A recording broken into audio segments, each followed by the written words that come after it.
aquilo que a gente chama de avivamento hoje, eu tenho muita dificuldade de entender como avivamento verdadeiro, porque não causa uma genuína transformação na mente.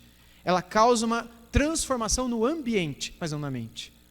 Você reconhece e é capaz de dizer, olha, eu estou num ambiente tradicional, estou num ambiente renovado, estou num ambiente, parece uma sorveteria, está todo mundo gelado aqui, e eu estou agora num ambiente quente, num ambiente onde o Espírito está agindo. Como é que eu sei se essa minha percepção é pelo barulho?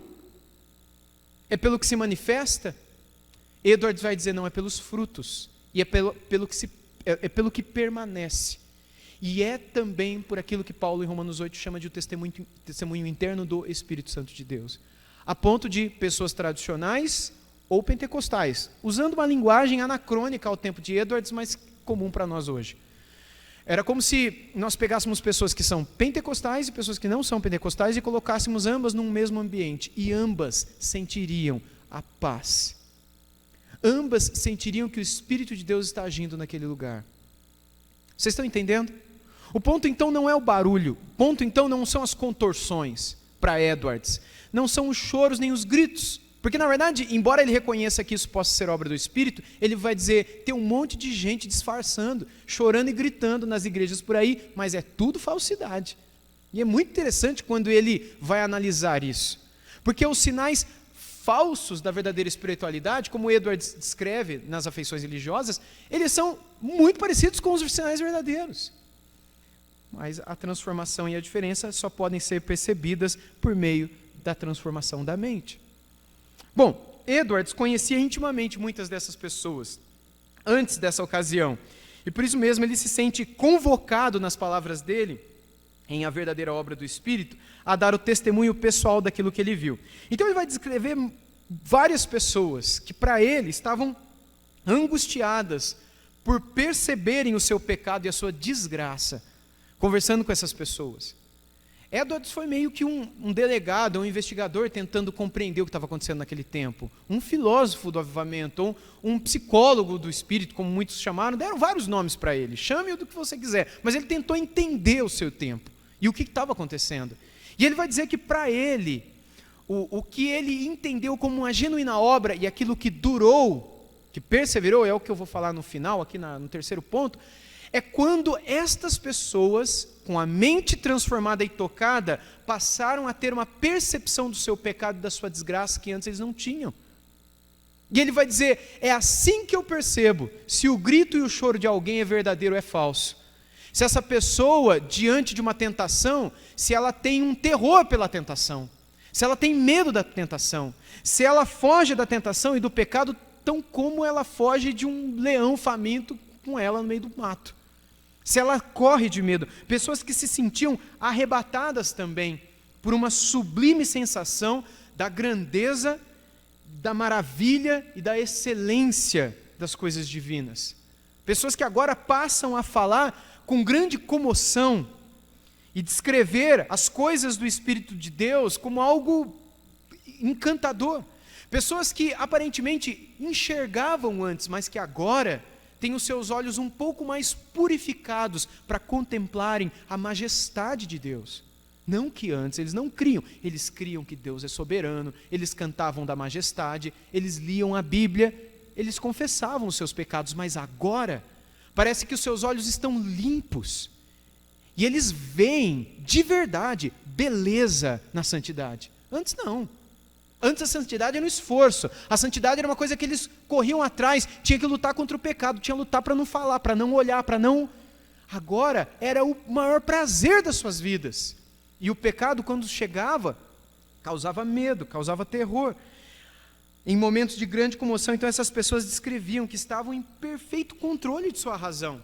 Elas não se descontrolavam e que elas podiam descrever o estado de suas mentes naquele momento e descrever o motivo da sua angústia. Ou seja, a clareza mental. Por que elas estavam angustiadas? Porque elas estavam debaixo da luz. E a razão é muito simples.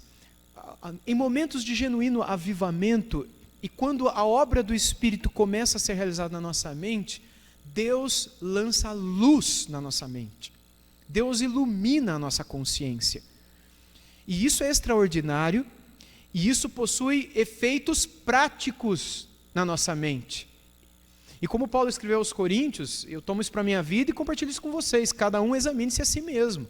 Cada um examine-se a si mesmo. Ele escreveu isso em 1 Coríntios 11 e 2 Coríntios 13. Quando essa luz está em nós, nós somos capazes de perceber o que antes não percebíamos. Não que antes não a tivéssemos, mas agora ela nos faz perceber mais. E o exemplo é aquele clássico. Nós estamos agora aqui debaixo da luz, a gente está enxergando tudo. Você enxerga a pessoa que está na sua frente, você enxerga a cadeira, se você olhar para o lado, você pode enxergar, se você precisar sair, você sabe onde está a porta. Mas se o dia amanhecer e o sol raiar, talvez nós vejamos mais do que com essas luzes artificiais somos capazes de enxergar.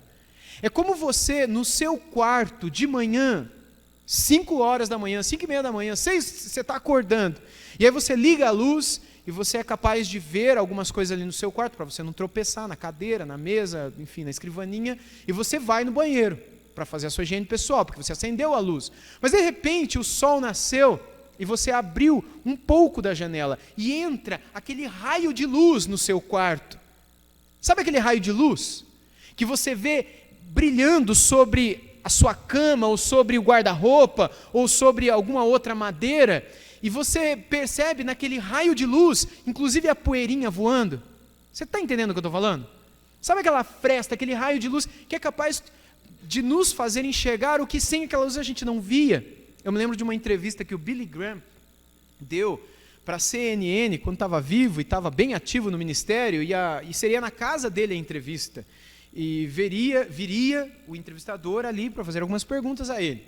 E a esposa dele, imagina você saber que a maior rede de televisão do seu país fará uma entrevista com você na sua casa, na sala da sua casa, para milhões de pessoas.